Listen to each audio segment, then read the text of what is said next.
शक शक के कारण लोहे से मजबूत रिश्ते भी मिट्टी की तरह पानी में मिल जाते हैं और इसी शक के वजह से किसी को भी सजा देना बिल्कुल अनुचित है। आप सभी का स्वागत है मेरे इस छोटे से चैनल पर। ये वीडियो तंदूर हत्याकांड की होने वाली है। मैंने इसकी मेजर इन्फॉर्मेशन डार्क क्राइम से ली है। उन्होंने बहुत ही अच्छे वे में इसे समझाया है और बहुत ही ज़्यादा डिटेल्ड वे में इसे समझाया है। आप अगर चाहें तो उनकी वीडियो भी जाके देख सकते हैं। उनकी वीडियो का लिंक डिस्क्रिप्शन में होगा और कमेंट सेक्शन में भी होगा। 2 जुलाई 1995 सुशील शर्मा नैना सैनी के फ्लैट में एंटर करता है। रात के लगभग 8:30 बज रहे होंगे। सुशील देखता है नैना शराब का ग्लास हाथ में पकड़े लैंडलाइन पे किसी से बात कर रही है।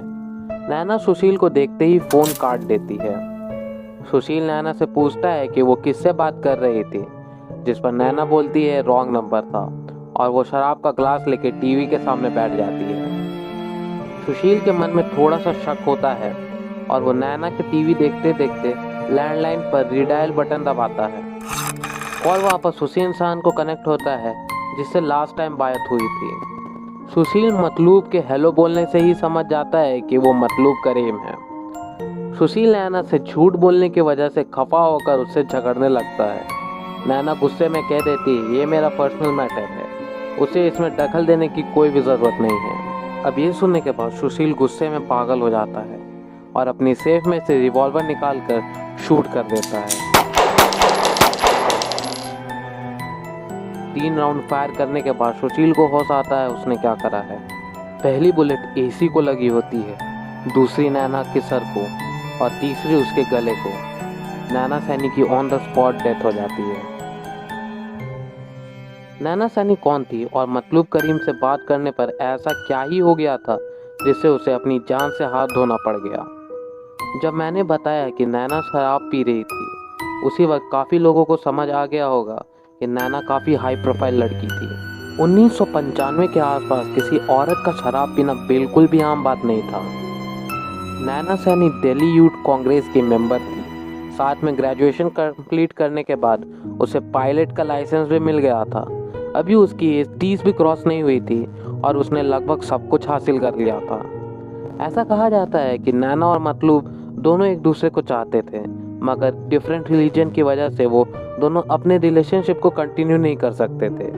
मतलूब और नैना साथ में ही दिल्ली यूथ कांग्रेस को ज्वाइन करे थे, जिसके लीडर कोई और नहीं बल्कि सुशील थे।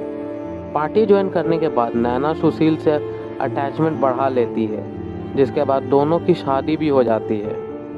शादी हो जाने के बाद भी सुशील नैना को साथ में नहीं रखता था और वो नैना से मिलने उसके फ्लैट में जाया करता था। नैना और मतलूब की दोस्ती अभी भी गहरी थी और नैना अकेले ही ऑस्ट्रेलिया शिफ्ट होने का प्लान कर रही थी, जिसमें मतलूब उससे हेल्प कर रहा था। इसी सब के बीच सुशील का शक बढ़ने लग गया था। उसे लगने लगा था कि नैना का अफेयर मतलूब के साथ चल रहा है और फाइनली उस रात नैना की जान चली गई। आफ्टरमैथ। अपनी ही पत्नी का मर्डर करने के बाद जब सुशील का दिमाग काम करना शुरू करता है तो वो आगे का सोचकर पागल सा होने लगता है। सुशील नैना की लाश को ठिकाने लगाने का भी सोचता है। वो चादर से लाश को ढकता है, फिर उस लाश को एक बड़ी सी प्लास्टिक की थैली में भरकर नीचे खड़ी अपनी मारुति 800 को गेट पर लाता है और लाश को गाड़ी की डिक्की में भर देता है। लाश को कहाँ फेंका जाए ये सोचते हुए वो अपनी कार को कनॉट प्लेस के पास घुमा रहा होता है। तभी उसके दिमाग में एक आइडिया आता है, अगर वो आईटीओ ब्रिज से नैना की लाश को यमुना नदी में फेंक दे तो शायद किसी को भी पता नहीं चले कि लाश कहाँ गई। वो तुरंत अपनी गाड़ी को लेकर आईटीओ ब्रिज पहुँचता है, पर बदकिस्मती के कारण वहाँ अभी भी लोगों का आना जाना लगा हुआ था। 1 घंटा गाड़ी घुमाने के बाद भी जब उसे लाश ठिकाने लगाने का मौका नहीं मिलता तो वो अपने बगिया रेस्टोरेंट के बारे में सोचता है। अशोक यात्री निवास में बगिया रेस्टोरेंट थी जिसका ठेका सुशील के पास था। 10:45 सुशील शर्मा बगिया रेस्टोरेंट पहुंचता है। इस वक्त तक रेस्टोरेंट में लोगों का आना जाना लगा हुआ था। सुशील ने केशव कुमार, जो कि मैनेजर था रेस्टोरेंट का, उसे रेस्टोरेंट खाली करवाने को कहता है।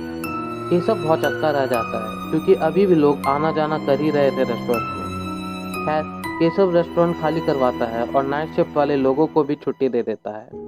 अब पूरा रेस्टोरेंट खाली हो चुका था और अब सुशील केशव को बताता है अपनी करतूत के बारे में। पहले तो केशव थोड़ा हिचकिचाता है, पर सुशील के थोड़ा समझाने के बाद वो उसकी मदद करने को तैयार हो जाता है।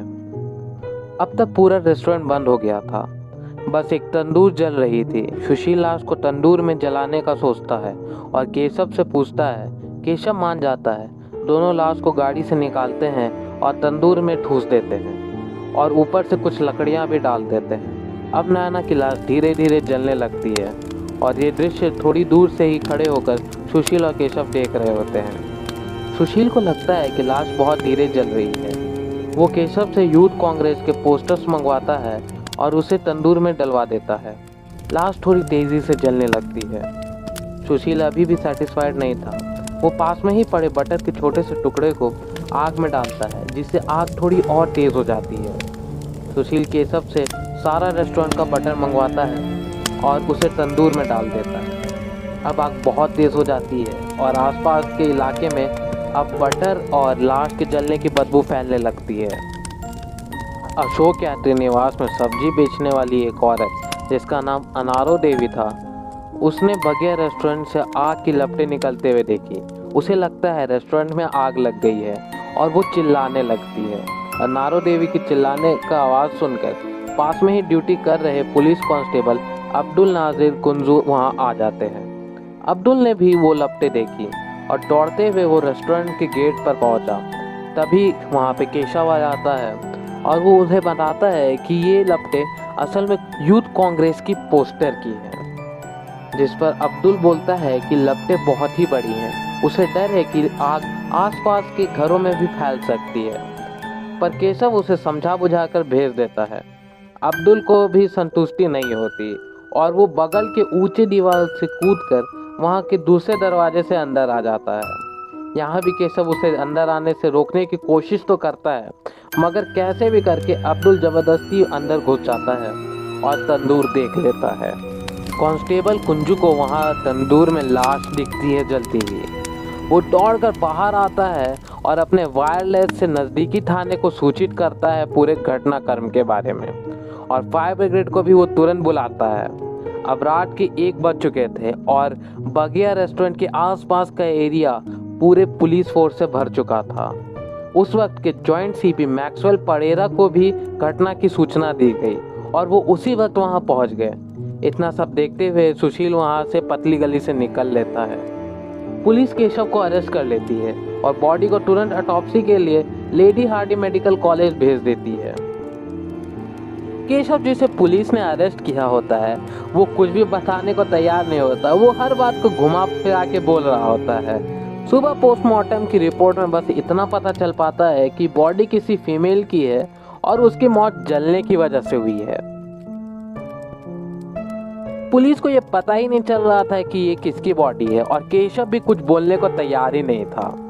जब सुबह में लोगों ने अखबार में इस हत्याकांड के विषय में जाना तो वो हिल गए। मतलूब को भी थोड़ा शक हुआ और वो पुलिस स्टेशन पहुंचा और उसने नैना की बॉडी को एक अंगूठी की मदद से पहचान लिया। मतलूब ये दावा करता है कि ये नैना सैनी है और इसका मर्डर दिल्ली यूथ कांग्रेस के प्रेसिडेंट सुशील शर्मा ने किया है, जो कि नैना का पति भी था। पुलिस सुशील शर्मा की खोज करती है और उन्हें पता चलता है कि सुशील मर्डर वाली रात से ही गुमशुदा है। बिना देरी किए पुलिस नैना के घर पहुंचती है और उन्हें वहां पे 3 बुलेट शेल्स मिलती है। पुलिस अब बहुत ही ज़्यादा कंफ्यूज हो जाती है क्योंकि पोस्टमार्टम रिपोर्ट में तो ये पता चला था कि महिला की मौत जलने की वजह से हुई है। तब वहाँ के एक्स गवर्नर परसाना भाई करुणा शंकर ने बॉडी की दोबारा पोस्टमार्टम करने का सुझाव दिया। इस बार 3 हॉस्पिटल के अलग अलग डॉक्टर्स ने बॉडी की ऑटोप्सी की, जिसके बाद उन्हें बॉडी में 2 बुलेट्स के निशान मिले, जिससे ये कंफर्म हुआ कि विक्टिम की मौत जलने से नहीं बल्कि गोली खाने से हुई है।